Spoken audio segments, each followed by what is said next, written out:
欢迎来到新兴消息频道，请订阅频道，所以大家不要错过当天最热门的新闻。我们今天的时事通讯包括以下内容：杨幂赵丽颖的接班人就从他们中出，首届代报帝还在待，网友又列出9位新帝预备登基：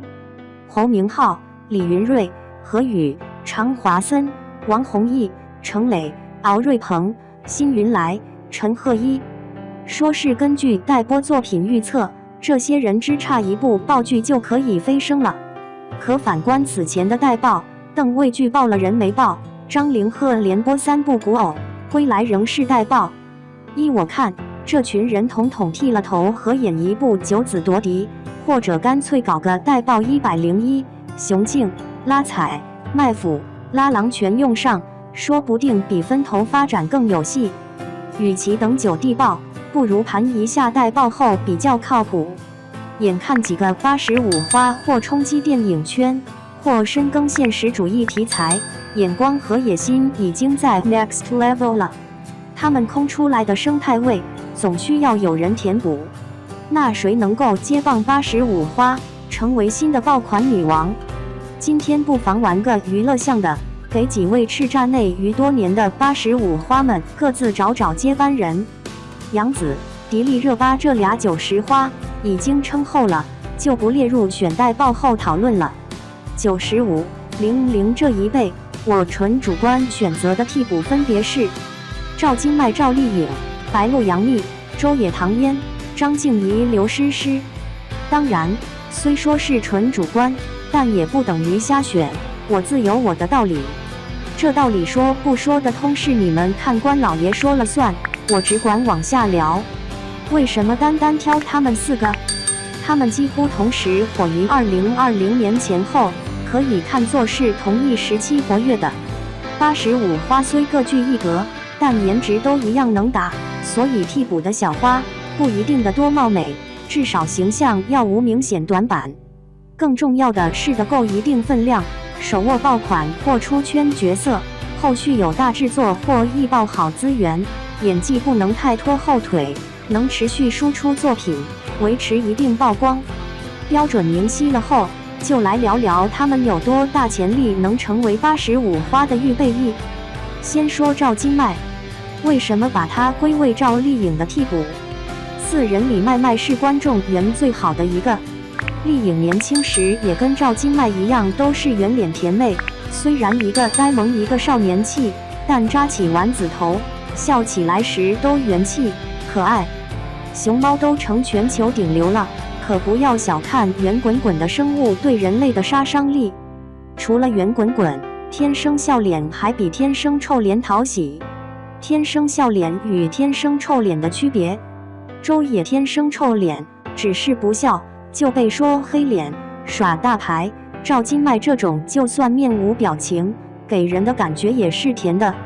讨喜不光在外在，还有呈现出的状态和专业素养。赵今麦虽然是00后，但有超越年龄的沉稳持重，给人一种小大人的感觉。她和赵丽颖有一点很相似，就是坚定的要走演员路。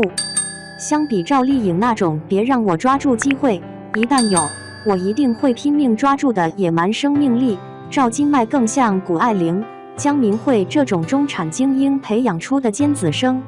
天赋、素养、能力、心气都是上佳的，只要踏踏实实按部就班往下走，前途无量。观众对一个好演员的期许他都有，身上有不少可以营销的点，却低调谦逊，不把中戏第一46亿流浪地球女主挂嘴巴。巴啦啦小魔仙童星出道，算起来也是老戏骨了。采访里得知赵今麦10年前就在拍戏了，白敬亭惊讶的肃然起敬，他害羞摆手，可别给我立这种人设。小年纪身在浮躁充满诱惑的娱乐圈，却能保持清醒克制，目标清晰，把演员当事业来经营和追求。这样演员里的精英，表演上的学霸，固然未来可期，但也隐藏着正确、无趣、乖巧、呆板的劣势。人格魅力目前看还远比不上草根逆袭的赵丽颖。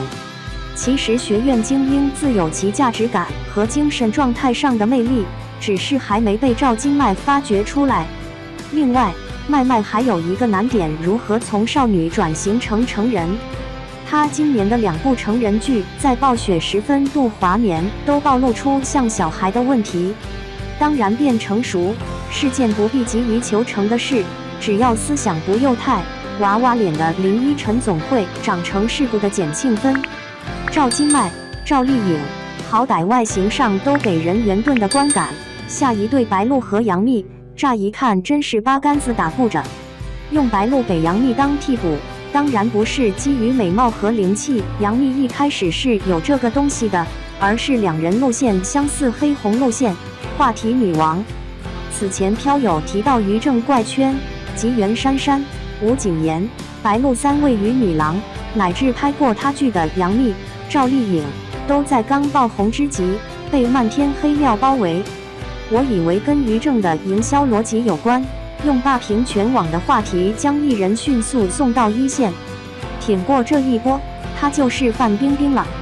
袁姗姗被黑时，于正对媒体强调的话，白鹿没话题时，于正甚至自己造话题，用一线女星强捧她。现在发现中了死丫头计了。经过1年多白男士绝世美女的全网嘲讽，我的承认2线艺人白鹿的话题现在堪比1线了，甚至有了她是1线的错觉，还竟然开始期待白鹿接下来的表现。但经烈火炼出来的是真金还是灰渣，还得看白鹿个人造化。白鹿之要不凹绝世美女，普点没什么，像普通人或比普通人好看一点，表演反而有质感。95流量花里也就她演现实主义题材不怎么出戏，警察荣耀已经证明。接下来茅盾文学奖改编作品北上，预告里白鹿也挺自然。总体来说，白鹿的戏路和表演是比吴谨言有前景的，未来更上一层楼并不是太难，只是我对靠话题造势的黑红模式到底能支撑演员走多远，还是持怀疑态度的。毕竟他们的大前辈杨幂目前也是危机四伏，眼看从前做她陪衬的唐嫣都要超过她了。唐嫣从前被嘲得多狠，什么家庭主妇退圈老女人，傻白甜专业户繁花，这场翻身仗打得就有多漂亮。遇到机会可以豪赌3年，这隐忍沉着的劲儿跟汪小姐有一拼，同时也证明堂堂只是被保护得很好，只是甜，不是真的傻白。反观如今的甜妹，多数嘲傻又乃退化，所以要找唐嫣的对照组，看似选择不少，细扒一下直摇头。虞书欣形象太单薄，田曦薇分量不够，不是甜妹的周也、境遇反而跟初期的唐嫣些许相像，且都是有小倔强、小坚持的人。周也当年素颜参加艺考，被拍到称她是北电最美艺考生。惠州华罗庚中学周也班主任朋友圈，网传大学期间还被徐克选中电影《神雕侠侣》的小龙女候选人。徐克当时要求他们不要接其他戏，也不要有曝光，等最终敲定一位，就用小龙女一角为她出道加冕，类似金陵13钗之于倪妮，山楂树之于周冬雨。奈何徐老怪的神雕遥遥无期，周也签了公司，演了恶女未来，观众再也无法把她跟小龙女联想到一起了。说来也巧，与她同年同月同日生的刘浩存，倒是以小白花出道，却常被说有恶女香，所以人在合适的位置才会发光。周也和唐嫣有些许相似，出道角色极不走寻常路，别人出道都是白月光，未来是黑莲花，别人年轻都演萝莉，紫萱演御姐。两人出道经验又独一无二，乃至以后演什么都让人有曾经沧海难为水之感。唐嫣和周也的长相偏洋气，在内娱还都是千金人设，只不过唐嫣是被宠的千金公主，周也是恶感的富家大小姐。遗憾的是，后来唐嫣顶着御姐脸频繁演玛丽苏，周也顶着古早偶像剧女二的脸，专挑傻白甜女一霍霍。也怪内娱很少有适合他们的女一，咖位上去了，角色蠢下去了。江州也与唐嫣对标，正是基于人设和困境的相似。至于周也将来能否像唐嫣一样破局，我觉得她需要解决自身美则美，已不能直击灵魂的演技问题。演黑莲花固然带感，演出黑莲花为什么这样才动人？娱乐圈里，周也张婧仪常常被拿来比较，看起来双生姐妹花，实际性格际遇全不同。张婧仪给我一种闷声做大事的狠人之感，跟周也年纪相仿，差不多时间出道，平时不显山不露水，细查一下，成绩已经一大摞了。担纲女一的现偶古偶点燃我，温暖你西花纸都小火出圈，电影电视两头抓，与前辈合作无名人生路不熟，又跟屈楚萧、谭健次搭档演女主角，选角眼光和塑造能力在同龄小花里不差。看起来乖巧低调，人淡如菊，以为她心里住着一个刘诗诗，实际很可能有赵丽颖的后劲儿。按照她目前的分量，还是把她归到刘诗诗梯队，看能不能混成刘诗诗的 Plus 版。张婧仪初看土土的，长相无甚稀奇，却每每在妆造上惊现大气的中式美感，让人不得不重新审视她。巩俐和周韵都是的母系厚重美人，脸型长而方，面部平而圆，下颌宽而有力，有承载万物的韧性和包容力。这类中式美人往往耐看，花期长，随着时间的沉淀会越来越有味道。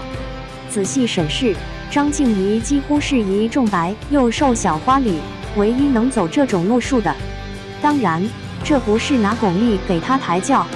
硬件是老天给的，气度是自己修的。命里带土的女人，要么就得比别人站得更高，要么反而是出头的障碍。张婧仪和刘诗诗像的地方是那种人淡如菊的气质，但比当年刘诗诗强些的是会用眼睛演戏。现阶段演技有稚嫩的地方，但荧幕上看着很有故事感，对角色的理解能看出有思考，多挖一层。谈被我弄丢的你吵架戏时，说很多时候吵架其实听不清在对方说什么，只是借机把对方的埋怨发泄出来，爆发戏是你一句我一句拱火拱上去的。这场吵架那场戏的确是全片最好的一段，但也暴露出张婧仪的问题，是在演吵架，而不是真的吵架。原因是阅历尚浅，对生活的理解不够，稍显钝感，远不如年轻时的周迅有灵气，只能用科班教授的方法论去演戏。好在张婧仪走在一条正确的路上，日后怎样还得看她表演能不能开窍。毕竟赵丽颖真正开窍，演技受好评，都到风吹半夏第20条了。这些出道就的贵人扶持，一路顺当，未经坎坷的小花们，有的天赋资质好，有的天生貌美，有的话题高，但论表演有质的飞跃，不知道会等到什么时候。这就要考验心气和耐力了。其实另还有好几位85花，只是实在是难以找到类比对象，操作性不强。倪妮和她同样某女郎出身的只有存子，但两人路数天差的别，存子反而和章子怡有些隔代亲之感。宋茜